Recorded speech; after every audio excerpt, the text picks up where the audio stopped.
We are a safe city. ICE is making it less so. We are a city of unity, but ICE is trying to divide us and tear us apart. She was a agitator, probably a paid agitator. You have agitators, and we will always be protecting ICE, and we're always going to be protecting our Border Patrol and our law enforcement. Still reaction to the Minneapolis shooting, ICE-involved shooting. A new video surfacing, the cell phone video of that ICE agent involved in that shooting, and different people looking at it different ways about whether the agent was right in front of the car. It appears that he gets hit by at least a side of the car before shooting that. Different interpretations, federal and local. Here is the former acting DHS secretary. What is clear here is this idea that somehow we've gotten into that it's okay to block a law enforcement operation, that it's okay to ignore lawful commands, that it's okay to evade arrest, and that it's okay to simply drive your car anywhere you want to, including into an officer. I mean, that's what these folks are doing here, and it's becoming obviously very, very dangerous. Meantime, the Hennepin County Sheriff says they want to be a part of the investigation, but they're being held out by the federal investigators. Let's start there with our panel. Harold Ford Jr., former Tennessee congressman, co-host of The Five. Kimberly Strassel is a Fox News contributor. And Trey Gowdy, former congressman from South Carolina, host of Sunday Night in America with Trey Gowdy. Trey, we've seen a lot of interpretations, a lot of people weighing in. This new video adds another wrinkle to it. What's your take? We got to see all the video. Look at every piece of evidence that is out there. Interview everyone.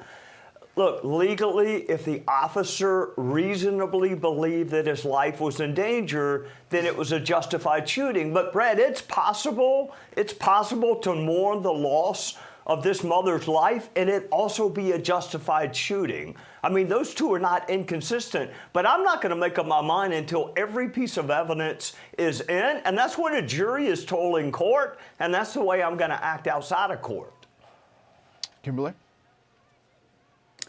Yeah, I mean, I want to echo what Trey said, because this is not what has happened so far on the political scene. Both sides instantly went to their corners. On the one side saying, this is a clear evidence of domestic terrorism. On the other side, the left saying, there's no possible reason why the police had a justifiable reason for doing that.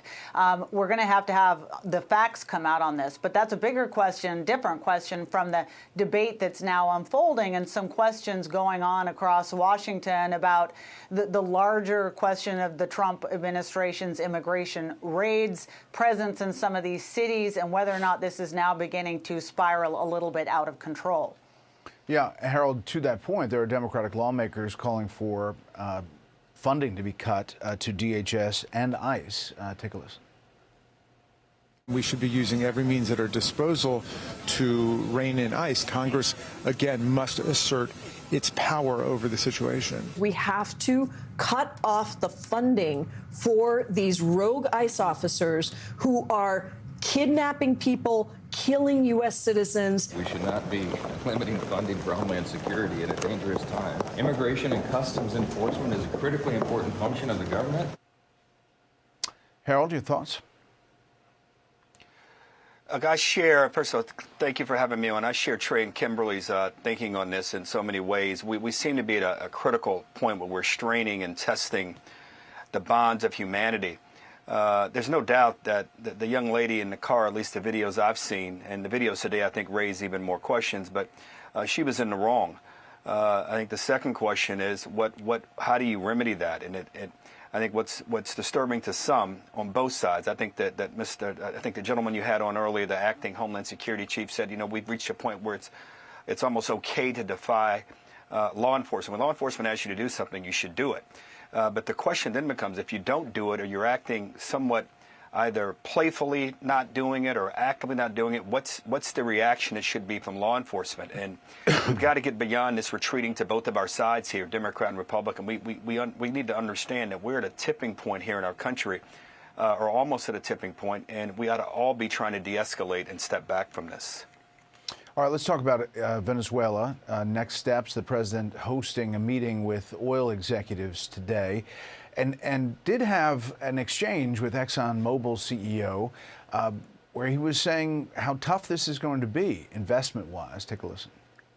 If we look at the legal and commercial constructs and frameworks in place today in Venezuela, today it's uninvestable.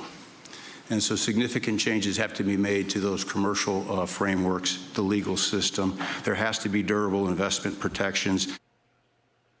He said it's uninvestable in its current state, Trey. I'm not sure that was the word of the day, but that's what they said.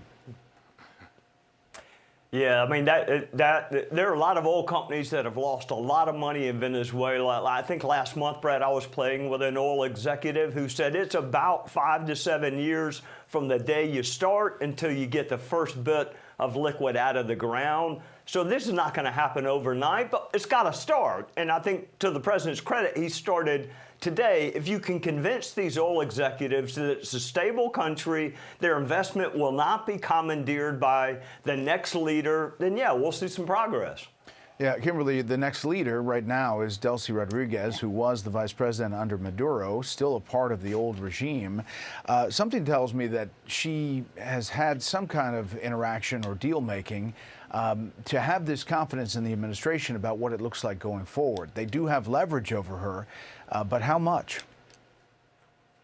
Well, look, this is what we're going to find out probably in the next couple of weeks here. We got some interesting news that supposedly they're going to be releasing some political prisoners, but we don't know who and in what regard yet, too. Will they truly be released and allowed to speak freely, to engage in opposition activities or not? I think one of the other problems, though, Brett, is not just the leader, but I think one of the reasons the administration decided that they were not going to go and try to install the opposition is because of the makeup and the leadership at the top of the military, many of whom are grifting off of the oil industry. They have a lot to lose. They're not just going to step aside. They don't want the opposition to come in.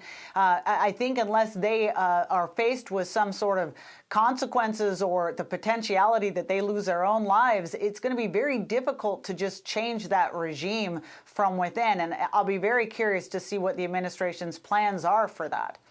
Yeah, a lot of questions about it.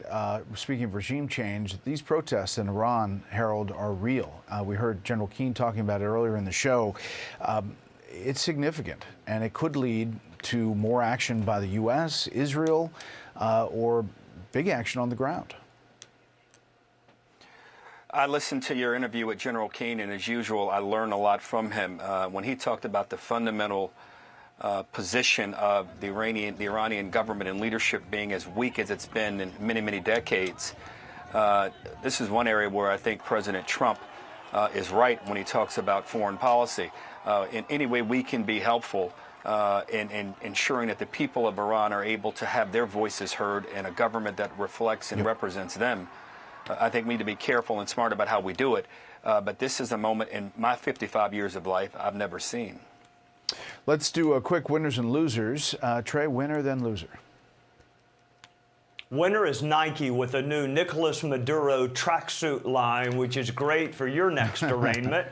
Loser is Lane Kiffin, but it's really a Lifetime Achievement Award. It's not just this week. It's pretty much his whole career. All right, Kimberly.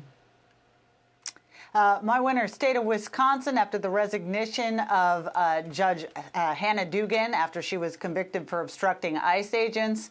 My loser, the city of Birmingham, England, after it came out this week that they didn't ban those Israeli soccer players last year because of hooliganism, but because they were worried what their Islamist residents would say about it.